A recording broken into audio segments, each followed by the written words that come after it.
Halo teman-teman, selamat pagi. Pada video kali ini 22 Podcast akan membahas beberapa hal-hal menarik yang terjadi pada komik One Piece di chapter 955 kemarin. Di antaranya adalah keyakinan Nami, perseteruan Big Mom dengan Marco the Phoenix, dan hubungan Queen the Plough dengan para ilmuwan lainnya di dunia One Piece. Langsung saja 22 Podcast mulai pembahasannya. Sebelum memulai, ada baiknya kalian menikmati pembahasan ini sambil menikmati keripik ubi dari 22 Podcast. Cara mendapatkannya langsung aja klik link yang ada di kolom deskripsi. Lanjut, hal pertama yang menurut 22 Podcast menarik adalah salah satu dari 3 bencana Kaido yang bernama Queen the Plough yang ternyata mengenal semua kru kelompok bajak laut topi jerami. Dan dia juga memegang semua poster buronan dari kelompok bajak laut topi jerami. Menurut 22 Podcast, ini mengindikasikan bahwa keberadaan kelompok bajak laut topi jerami sudah dianggap sebagai ancaman serius bagi pihak Kaido dan bukan lagi sebagai serangga kecil.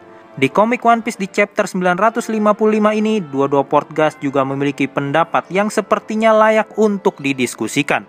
Ini masih tentang salah satu dari 3 bencana Kaido yang bernama Queen the Plough. Saat itu, Queen tidak menyangka bahwa salah satu dari putra Vinsmoke Jaji yaitu Vinsmoke Sanji ternyata lebih memilih untuk bergabung menjadi salah satu anggota kelompok bajak laut topi jerami.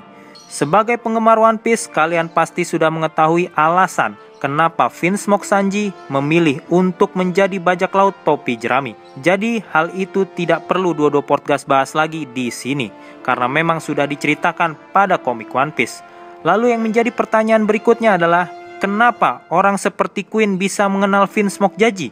Apakah Queen dan Vinsmoke Jaji pernah memiliki sebuah kedekatan atau hubungan? Misalnya seperti rekan kerja? Kemungkinan besar punya. Loh, 22 Podcast, buktinya mana nih? Sabar, 22 Podcast juga akan membahas tentang masalah itu di video ini.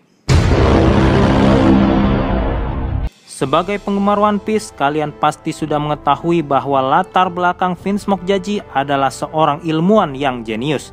Dia juga pernah bekerja sama di dalam sebuah kelompok penelitian dengan Dr. Vegapunk. Masih belum jelas siapa saja ilmuwan yang tergabung dalam penelitian ini, termasuk sejak kapan penelitian ini dimulai. Tetapi salah satu putra Vinsmoke Jaji yaitu Yonji pernah menyebutkan bahwa kerjasama antara ayahnya Vinsmoke Jaji dengan Dr. Vegapunk di dalam tim penelitian tersebut terjadi jauh sebelum Vinsmoke Reiju dan yang lainnya terlahir. Itu artinya Vinsmoke Sanji juga belum terlahir. Dan kerjasama tersebut sudah terjadi lebih dari 21 tahun yang lalu. Kelompok penelitian ini baru berakhir setelah pihak pemerintah dunia memutuskan untuk membubarkan serta menangkap semua ilmuwan yang terlibat dalam penelitian tersebut. Kalian semua pasti sudah mengetahui alasan dibubarkannya tim penelitian ini. Yap, pemerintah dunia menganggap penelitian ini sangat berbahaya bagi eksistensi pemerintah dunia One Piece.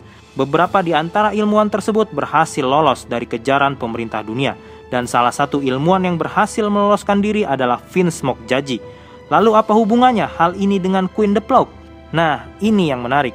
22 Podcast berpendapat bahwa Queen termasuk di dalam tim penelitian yang melibatkan Dr. Vegapunk dan Vinsmoke Jaji tersebut.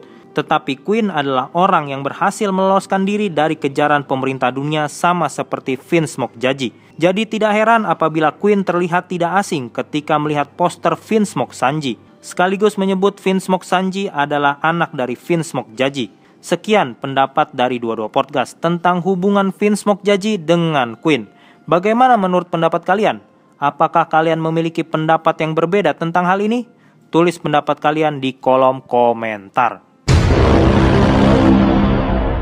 Kita lanjut ke pertarungan Usopp dan Uruti yang merupakan salah satu dari petinggi 6 penjuru Kaido. Pertarungan tersebut mengingatkan 22 Podcast dengan pertarungan Usopp sebelumnya ketika melawan salah satu officer agen Baroque Works di Alabasta di komik One Piece chapter 184. Bedanya saat itu Usopp dipukul dengan menggunakan stick baseball oleh Mr. Four. Sementara sekarang pada komik One Piece di chapter 955, Usopp dihantam dengan kepala Uruti. Jelas Usopp kalah telak ketika Uruti melakukan hal tersebut. Alasannya jelas karena Usopp bukanlah seorang monkey di Luffy. Lalu hal menarik berikutnya pada kejadian tersebut adalah sang navigator kapal. Nami, si kucing pencuri.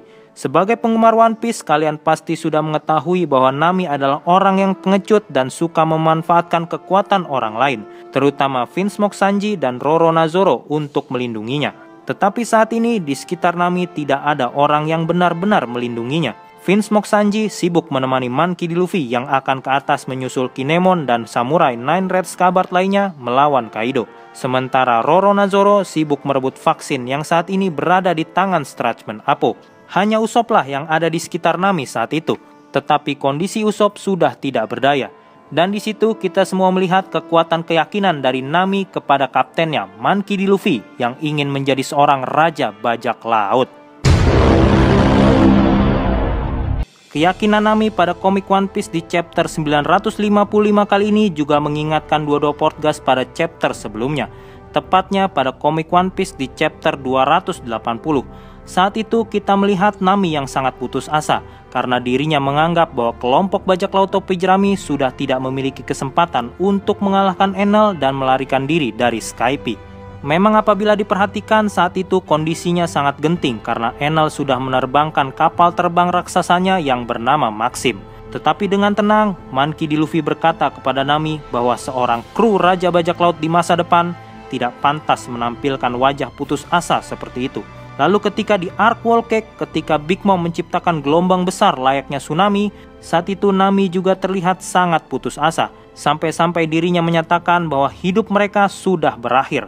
Tetapi kenyataannya berkata lain. Mereka semua berhasil selamat berkat kekuatan Jinbe dalam mengendalikan arus. Kemungkinan besar, karena peristiwa-peristiwa itulah keyakinan Nami kepada Monkey D. Luffy yang ingin menjadi raja bajak laut menjadi semakin bertambah. Keyakinan tersebut membuat Nami tidak sanggup lagi untuk berbohong kepada Uruti. Hingga dirinya rela mati hanya untuk menyatakan bahwa Monkey D. Luffy adalah orang yang akan menjadi raja bajak laut.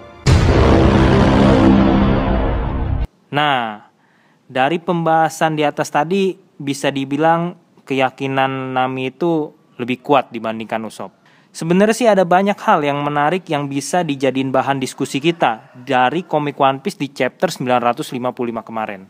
Tapi ya nanti durasi videonya jadi kelamaan dan kalian juga jadi bosen dengerinnya nanti. Jadi yang penting-penting aja ya. Contohnya konflik antara Marco the Phoenix sama Charlotte Linlin alias Big Mom di depan gerbang Pulau Onigashima. Ada beberapa hal yang aneh di situ. Yang pertama, waktu Marco udah ke pojok sama Big Mom, kenapa Big Mom malah nyuruh anaknya Perospero buat ngebunuh Marco? Kan jadi makan waktu. Kenapa nggak pakai tangan dia sendiri aja gitu? Dan di situ udah jelas ya, kalau Big Mom itu sebenarnya bisa ngabisin Marco.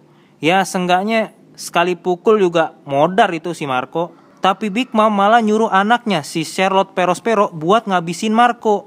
Kayaknya sih menurut Dodo Podcast ya, ini masih ada hubungannya sama kekuatan buah iblisnya Marco the Phoenix. Oke, balik lagi.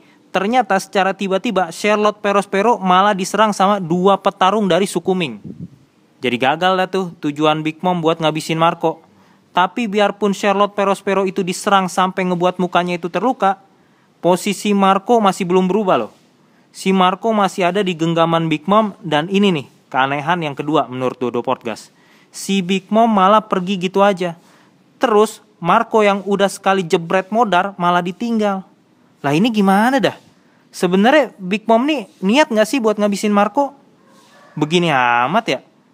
Seenggaknya kan kalau saat itu Marco udah dihabisin, si Big Mom jadi gak punya musuh yang repotin lagi kan di Pulau Onigashima kan.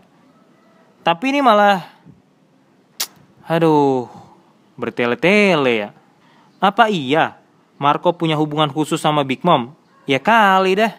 Apa kalian juga merasa ada hal yang aneh di situ? Tulis saja pendapat kalian di kolom komentar. Mungkin itu aja yang bisa Dodo Podcast bahas pada video kali ini. Jangan lupa follow akun Instagram Dodo Podcast agar kalian bisa mendapatkan informasi-informasi menarik lainnya dari Dodo Podcast. Dan dapatkan keripik ubi dari Dodo Podcast hanya di Tokopedia. Linknya ada di kolom deskripsi. Seperti biasa, apabila ada yang salah atau ada yang mau nambahin, bisa langsung komentar di bawah. Apabila tidak merepotkan, bisa di-subscribe dan share video ini. Semoga bermanfaat. Saya Dodo Podcast mengucapkan terima kasih. Ciao!